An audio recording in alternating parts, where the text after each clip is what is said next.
पर्यटनावरती हा मोठ्या प्रमाणात परिणाम होतो हे नक्की आहे, पण प्रशासनाने थोडंसं तारतम्य पाळून हे अचानक जे रात्रीत बंदी उठवतात, दुसऱ्या दिवशी सकाळी काही बऱ्याच ट्रेक कंपन्यांचे वगैरे ऑर्गनाइज ट्रेक्स असतात, कंपन्यांचे इव्हेंट्स असतात.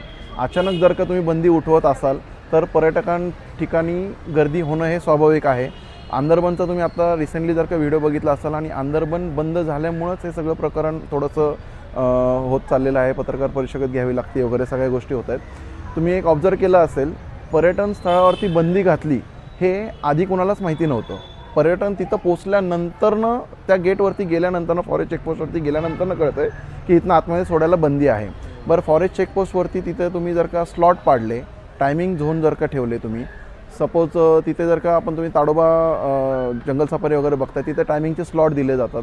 तशा पद्धतीने जर का काही तुम्ही तारतम्य सपोज जर का सिस्टीम राबवून जर का तुम्ही पर्यटन स्थळांठिकाणी जर का तुम्ही नियोजन केलं तर नक्कीच ही गर्दी होणार नाही. आंदरबनविषयी जर का तुम्ही बघितलं, आंदरबनला कमीत कमी 3 ते 4 ठिकाणावरून एंट्री पॉईंट्स आहेत. तुम्ही ही सगळी गर्दी जी आहे ही तुम्ही डिवाईड करून तुम्ही 2-2, 3-3 स्पॉटवरून तुम्ही जर काही गर्दी जर का तुम्ही नियोजन सोडण्याचा प्रयत्न केला तर हे पण नक्की याला पण फायदा होऊ शकतो. आणि स्थानिक लोक जर का म्हणलं, स्थानिक लोक हॉटेलवाले आहेत, टुरिझमवाले आहेत, आमच्यासारखे ऑर्गनायझर्स आहेत, ह्याच्यावरती हा प्रचंड मोठा नुकसान होते.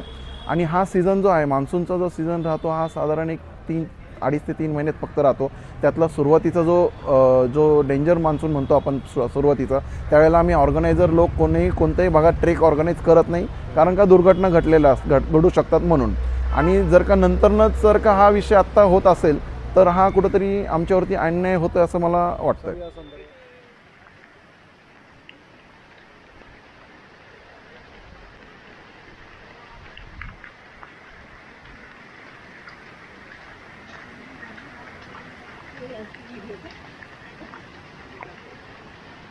कम्युनिकेशन झालेलं आहेत बऱ्यापैकी. आजही आमची पत्रकार परिषद इथं झालेली आहे, पत्रकार भवनला पुण्यामध्ये.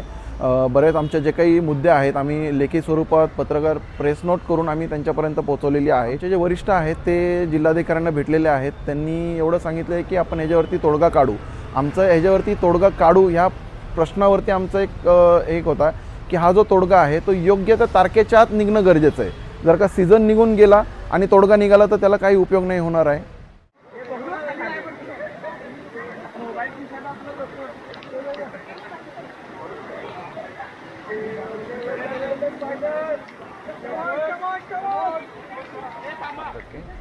पायदळ ट्रेकर्स म्हणून संस्था चालवतो सह्याद्रीमध्ये. सह्याद्रीचे जे टुरिझम आहे, ट्रेक्स आहेत, ते ऑर्गनाईज करतो आम्ही. आता प्रॉब्लेम काय झालेला आहे की शासनाने पूर्णपणे बंदी घातली आहे काही पर्यटन ठिकाणी, म्हणजे अंदरबन असेल, देवकुंड असेल किंवा राजगड तोरणा, अशा वेगवेगळ्या भागामध्ये बंदी घातलेली आहे. तर ह्या बंदीचा प्रॉब्लेम काय होतं आहे, तिथलं स्थानिक पर्यटन बंद होत आहे. त्यानंतरनं स्थानिक जे गावकरी आहेत त्यांचं अर्थकारण पूर्ण बंद होतं आहे. त्यानंतर ट्रान्सपोर्ट कंपन्या आहेत, म्हणजे ज्या पुण्या भागातल्या आहेत त्या बंद होतात आहेत. बाकी अर्थव्यवस्था जी आहे ती पूर्ण कोलमडती आहे, त्याबरोबर आमची पण कोलमडती आहे.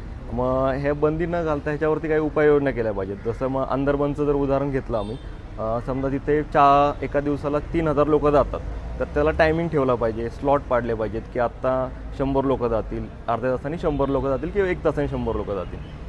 अशा उपाययोजना केल्या पाहिजेत. काही ठिकाणी त्यांचे गार्ड ठेवले पाहिजेत, वन अधिकारी ठेवले पाहिजेत, किंवा त्यांना जर जमत नसेल तर आम्ही त्यांना सहकार्य करू किंवा एक्सपर्ट देऊ आम्ही.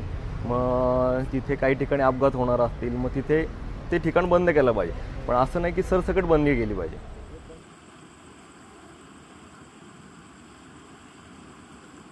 कोणतीच कारणं त्यांनी सांगितली नाही आहेत की इथं ॲक्सिडेंट होतात आहे किंवा पाऊस जास्त पडणार आहे किंवा पाऊस जास्त पडला आहे, दरड कोसळली की बंदी टाकायची.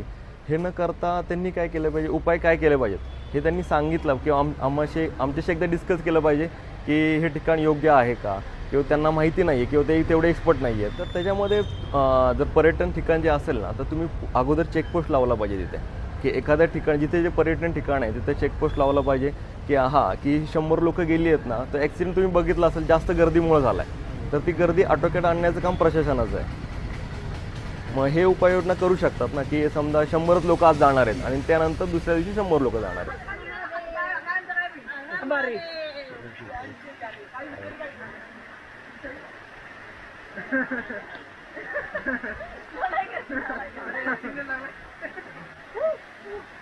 आता तुम्ही अंदरबन जर ट्रेकला गेलात तर तिथे जर 1000 लोक जरी गेली ना तरी त्या एवढ्या मोठ्या ट्रेकमध्ये ती 1000 लोक कुठे गायब होतील हे पण कळणार नाहीत.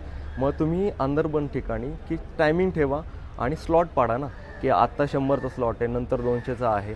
मग हे स्लॉट आणि प्रत्येक पर्यटक जे करतात ना किंवा जे ट्रेकला येतात त्यांनी शनिवार रविवार न येता वीकडेजमध्ये पण आलं पाहिजे. आता 4 वाजेपर्यंत टायमिंग ठेवला आपण, सकाळी 6ला चालू झाले बरोबर, 4 वाजेपर्यंत टायमिंग ठेवला आणि त्या टायमिंगमध्ये परत रिटर्न येऊ शकतात, म्हणजे ते पॉसिबल होऊ शकतं.